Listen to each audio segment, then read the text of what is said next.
Dust Bowl days, Texas in the 1930s, a time etched in the memories of those who lived through it. The Texas sky was a hazy yellow, a haunting hue that signaled the harsh conditions. Dust swirled through the air, a constant reminder of the drought. It infiltrated homes, schools, and every corner of life. The year was 1930, and the Great Depression had cast a long shadow over the land. Economic despair compounded the environmental catastrophe. Farmers and ranchers struggled to survive. Their livelihoods were threatened as the land they depended on turned barren.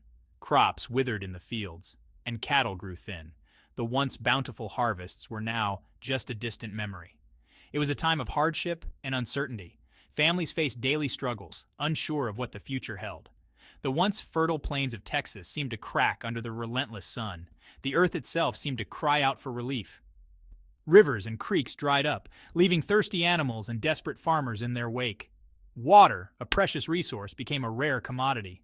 The air, thick with dust, was difficult to breathe. Respiratory issues became common as people struggled to find clean air. It was a time when hope seemed as scarce as rain. Yet amidst the despair, the resilience of the people of Texas shone through. Cattle crash. The Depression hits hard. Cattle ranching, a Texas tradition, was in crisis. The Depression had crippled the market for beef. Prices plummeted, leaving ranchers with herds they could no longer afford to feed. Many faced foreclosure, their dreams turning to dust along with the land.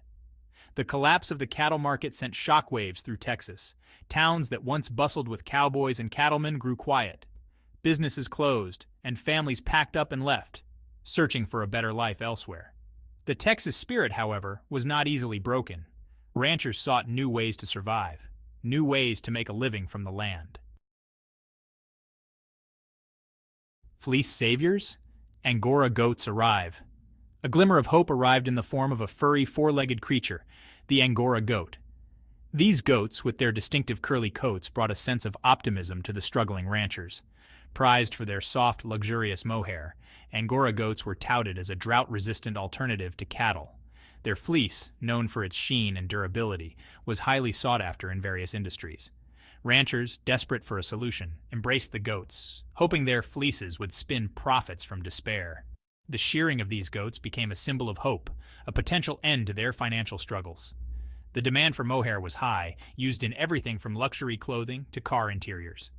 This versatile material was seen as a golden ticket, promising wealth and stability. Angora goats, unlike cattle, could thrive on the sparse vegetation of the drought-stricken land. Their ability to survive in harsh conditions made them an attractive option for ranchers facing the relentless drought. They seemed like the perfect solution, a lifeline for struggling ranchers. The sight of these goats grazing brought a renewed sense of hope and determination. The introduction of Angora goats, however, would have unintended consequences, setting the stage for a conflict as fierce as the Texas sun. The promise of prosperity would soon be overshadowed by unforeseen challenges, testing the resilience of the ranching community. Section 4. Land under siege. The goats take over. Angora goats, with their voracious appetites, proved to be both a blessing and a curse. While their mohair brought much-needed income, their grazing habits wreaked havoc on the land. Unlike cattle, which graze selectively, goats devour everything in their path, stripping the land bare. The delicate ecosystem of the Texas plains was no match for the relentless browsing of the goats. Native grasses, already stressed by the drought, disappeared. The soil, stripped of its protective cover, was left vulnerable to erosion by the harsh winds. The goats, once seen as saviors, were now a force of destruction. Section 5. Farmers fight back. The goat wars begin. The conflict between goat ranchers and crop farmers was inevitable. As the Great Depression and the Dust Bowl ravaged the land, resources became scarce, and tensions were bound to rise. Goats, notorious escape artists, frequently strayed from their pastures, drawn to the lush fields of their agricultural neighbors. Their insatiable appetites led them to devour crops, causing significant damage. Farmers, already struggling with the drought, were outraged as the goats devoured their crops, further jeopardizing their livelihoods. Tensions escalated quickly. The sight of their hard work being destroyed by wandering goats was too much to bear. Farmers, at their wits' end, demanded that the goat ranchers control their animals.